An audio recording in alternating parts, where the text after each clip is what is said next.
Pessoal, continuando aqui a série de vídeos, né, sobre política que falei que ia gravar, vou falar hoje sobre uma questão que muita gente está se perguntando, né, e muita gente tem me perguntado, inclusive, que é se o Bolsonaro termina o mandato ou não, né, se ele vai ser afastado ou não.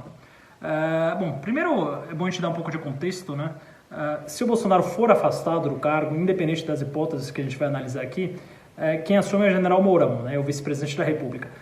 Eu falo isso porque tem muita gente que tem dúvidas sobre novas eleições, sobre eleições indiretas pela Câmara dos Deputados, e isso são hipóteses muito diferentes das que estão sendo analisadas aqui, né? Por exemplo, para você ter novas eleições, é preciso que a chapa inteira seja cassada. Então, seja no Tribunal Eleitoral, ou seja, enfim, por crimes de responsabilidade ou crimes comuns e afins. Então, quer dizer, se o Mourão tivesse também na denúncia que eventualmente afastariam Bolsonaro, aí sim poderíamos ter novas eleições caso esse afastamento se dê até a primeira metade do mandato e caso se dê na segunda metade do mandato seriam eleições indiretas através da Câmara dos Deputados do Congresso, né? Mas nenhuma das hipóteses está sendo aventada agora. O que está sendo aventada são hipóteses muito diferentes, onde somente o Jair Bolsonaro seria afastado, né? E a primeira delas é o crime comum, né? O Sérgio Moro, ele deu aquele depoimento na Polícia Federal. Vale a gente lembrar, na verdade ele antecipou parte do depoimento, não mostrou as provas, mas antecipou esse depoimento em rede nacional, né, quando falou que estava saindo do Ministério, porque o Bolsonaro intervia na Polícia Federal e coisas nesse sentido, e aí dá um depoimento para a Polícia Federal, né. A Procuradoria-Geral da República, a PGR, que é o órgão máximo do Ministério Público, ou seja, quem apura esse tipo de denúncia, pediu uma abertura de inquérito ao Supremo Tribunal Federal. Isso aí é um pouco de termo técnico, mas para a gente chegar lá, como que seria o afastamento por crime comum. A Polícia Federal vai fazer esses interrogatórios, vai fazer essas diligências e vai mandar para a PGR de novo, né? E a PGR vai denunciar ou não o presidente da República, Jair Bolsonaro, no Supremo Tribunal Federal, para que ele seja julgado lá por crimes comuns. Quais são os crimes que a PGR alega que o Bolsonaro pode ter cometido, né? O primeiro é o crime de falsidade ideológica, né, por ter assinado ali a exoneração do Maurício Valeixo com o nome de Sérgio Moro. O Sérgio Moro falou que não assinou aquilo, que não deu aval para que fosse assinado aquilo, e ainda assim a assinatura dele constava lá. Então seria um primeiro crime comum, que é o crime de falsidade ideológica. O segundo crime que a PGR coloca ali, elenca, na verdade elenca 6 crimes, mas esses 2 são os principais, é um crime de advocacia administrativa, né, que é um tipo penal muito pouco conhecido, pelo menos bem menos conhecido do que a falsidade ideológica, que é basicamente você patrocinar interesses particulares enquanto num cargo público, né, que seria o que ele faria, segundo a PGR, ao trocar ali o ministro da Justiça somente para trocar o diretor da Polícia Federal e para acobertar investigações dele e dos filhos dele, né? Então esses 2 crimes, mais outros 4, estão sendo apurados pela Polícia Federal. Esse inquérito vai para a Procuradoria-Geral da República. A Procuradoria-Geral da República pode ou não denunciar o Bolsonaro por esses crimes. Para o Supremo Tribunal Federal aceitar essa denúncia, isso vai passar por um controle político, né? Então, assim como no processo de impeachment, isso vai para a Câmara de Deputados decidir se o Bolsonaro pode ser processado por crime comum ou não, né? E esse controle político, o quórum dele é exatamente igual ao do impeachment. Então você vai precisar ali de 342 votos para autorizar a abertura de inquérito ou, na mão contrária, 171 votos para não autorizar a abertura de inquérito. Então são 3/5 da Câmara dos Deputados que vai autorizar ou não essa abertura de inquérito por crime comum, essa abertura de processo por crime comum, essa aceitação da denúncia por crime comum. A partir daí o presidente é afastado, semelhante ao processo de impeachment, e com a diferença que o julgamento final ele não é feito no Senado, mas é feito sim no Supremo Tribunal Federal. A segunda hipótese aqui de afastamento de Jair Bolsonaro é o crime de impeachment, o crime de responsabilidade. Isso depende hoje muito mais de uma vontade política do próprio Rodrigo Maia do que de qualquer outra coisa, né? Um processo político-jurídico, a gente acompanhou isso muito de perto agora em 2016, e é um processo que, assim, já foram recebidas mais de 30 pedidos de impeachment lá na Câmara dos Deputados, e o Rodrigo Maia ainda não aceitou, né? A principal base desse pedido de impeachment seria que o Bolsonaro estaria cometendo crime de responsabilidade ao incitar a violência contra os poderes e atentar contra a separação dos poderes, né? Aí os juristas, especialistas vão julgar se isso é um crime de responsabilidade ou não. Enfim, julgar eu falo de uma maneira mais informal, mas o julgamento de fato ele é feito na Câmara dos Deputados e em última instância no Senado Federal, numa sessão presidida pelo presidente do Supremo.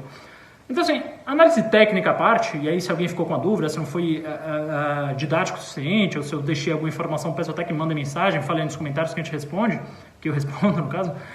Mas, assim, essa análise técnica à parte, falando um pouco da parte de opinião, eu acho que a primeira coisa que a gente tem que fazer, que a gente tem que ter em mente, é desestigmatizar essa coisa de que o impeachment é um trauma à democracia, de que o impeachment é algo traumático para a população, algo traumático para a República e coisas nesse sentido.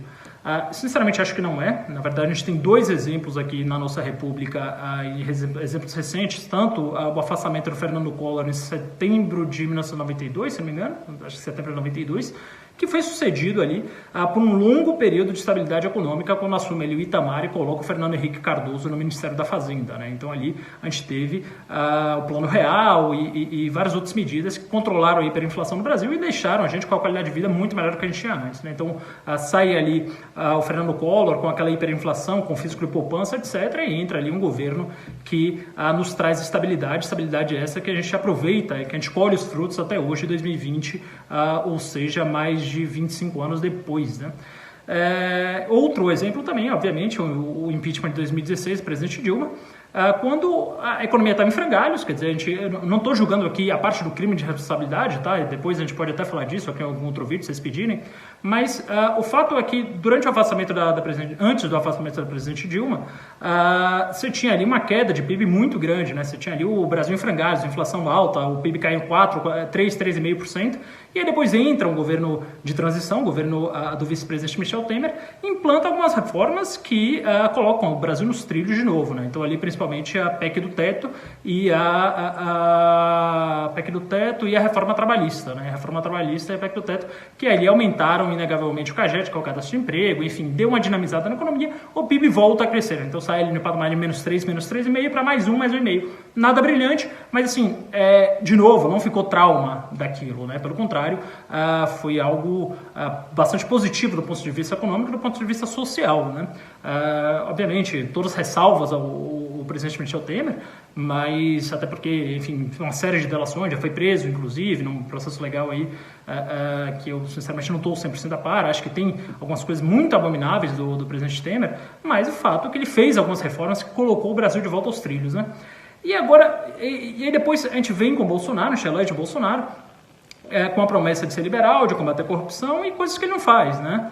E essa agenda que a gente se envolveu, pelo menos eu me envolvi quase que emocionalmente no Paulo Guedes, ela não tem mais condições de ser implantada nessa agenda liberal. Então, eu particularmente, eu acho que já está na hora de fazer essa transição de governo. Eu acho que o governo do Jair Bolsonaro ele não consegue mais, não tem condições mais materiais de entregar a prosperidade para a população, que é a coisa número 1 que o governante deve fazer. Acho que é um governo que ele ficou muito perdido em picuinhas, ficou perdido em ficar atacando instituições, ficar atacando governadores, ficar atacando prefeitos, ficar atacando deputados, senadores, imprensa, mídia, e ficou só nessa picuinha e não propôs nada, esqueceu de propor as soluções que o Brasil precisa, né? Então, fica afastando investidores aí, quando a gente vem, coloca o ministro analfabeto para o Ministério da Educação, ou então coloca o ministro do Meio Ambiente que fica fazendo charges ali, que o Greenpeace está tocando fogo, que as ONGs estão tocando fogo na Amazônia, esse tipo de coisa, que assim, a mim não ofende, eu não estou falando isso, tá? Estou sendo bastante pragmático, mas para o investidor estrangeiro, quer dizer, o cara que está lá na Europa, ainda mais na Europa, onde isso é um tema muito caro, com o tema do ambientalismo, etc., ele vê aquilo, ele não confia no Brasil e não coloca o dinheiro aqui, né? Então o dinheiro não vem e aí a economia fica como está, entregando pibinhos, apesar das boas intenções de Paulo Guedes. Então, assim, eu acho que vai ser um processo, espero que seja um processo muito rápido de transição de governo. O Bolsonaro, se esses processos caem para a Câmara, para controle político e para a Câmara, para o Senado, ninguém em sã consciência espera que o Bolsonaro vá conseguir aos 171 votos para se salvar, até porque ele conseguiu destruir, fragmentar completamente sua base de apoio ali nos 2 parlamentos, né, na Câmara Baixa e na Câmara Alta, se elegeu ali com a segunda maior bancada, conseguiu brigar com metade da bancada, e aí ele vai acabar colhendo os frutos de ficar atacando tão forte, tão veementemente a classe política durante anos, né?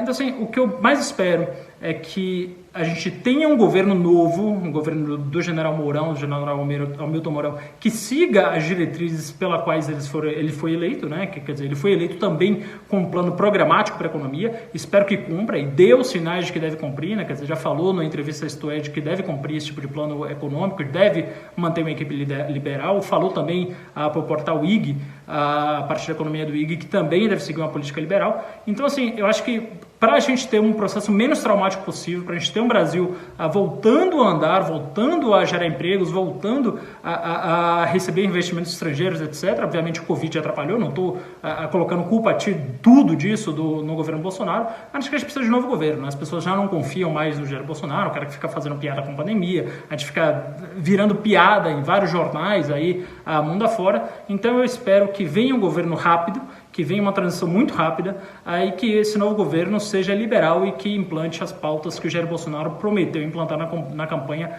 tanto em relação à liberdade econômica quanto em relação ao combate à corrupção. É isso, muito obrigado a todos.